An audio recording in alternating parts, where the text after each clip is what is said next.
Good morning बच्चों। आज मैं आप सभी को क्लास 12th मैथ की क्लास में एक्सरसाइज 4.4 का क्वेश्चन नंबर 3 से पढ़ाऊंगा। देखिए बच्चों, क्वेश्चन नंबर 3 है, दूसरी पंक्ति के अवयवों के सहखंडों का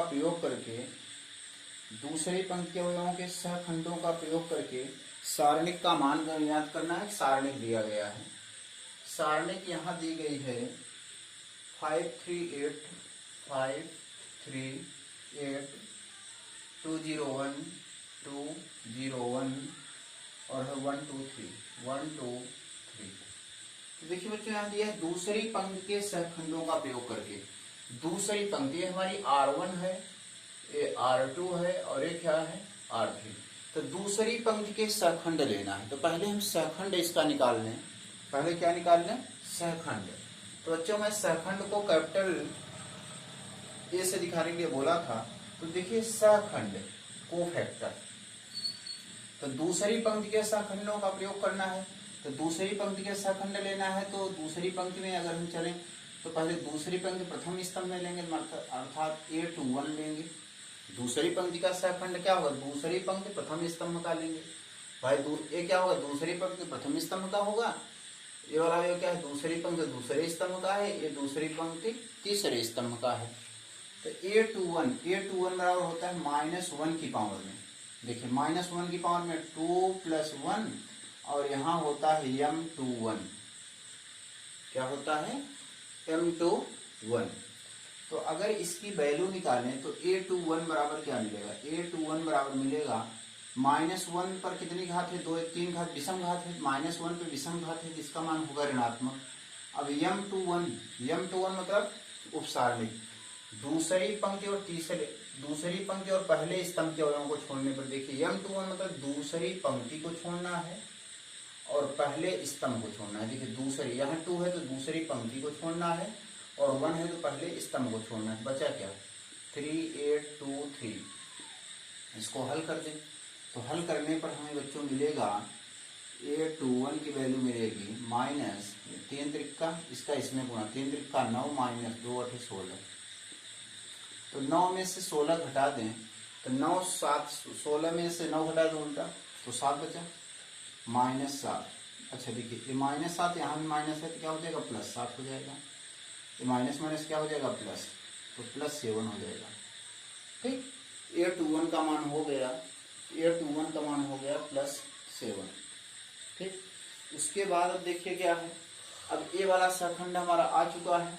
अब इसके बाद हम इस वाले सहखंड की बात करें, A22 की बात करें। A22, इस सहखंड को निकालेंगे -1 की पावर 2 + 2 और M22। ठीक, अब यहाँ -1 पर 2 2 4 एक समघात है, इसका मान +1 होगा। और M22 मतलब दूसरी पंक्ति और दूसरे स्तंभ को छोड़ना है। दूसरी पंक्ति और दूसरे स्तंभ को छोड़ना तो क्या मिलेगा? 5 8 1 3। इसको हल कर लें बच्चों, तो हल करने मिलेगा 5 और 3 का गुणा करेंगे, 5 3 15 -1 8। 15 में से 8 घटा के क्या हो गया? 7। ये भी आ गया, 7 आ गया। ठीक, इसके बाद हम देखेंगे A23 निकालते हैं। क्या निकालते हैं? A23। इस सहखंड को निकालेंगे। भाई दूसरी पंक्ति के सहखंड लेना है, तो दूसरी पंक्ति के सहखंड कौन कौन होंगे? A21 A22 A23। तो A23 बराबर होगा -1 की पावर 2 + 3 M23।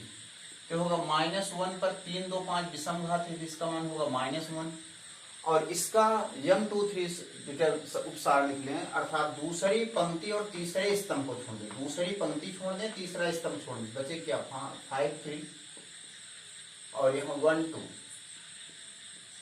इसको हल करें तो -1 है, तो माइनस, अब देखिए 5 में 2 का गुणा, 5 दूना 10, 1 में 3 का गुणा 3, 10 में से 3 घटाएं 7, तो हो गया -7।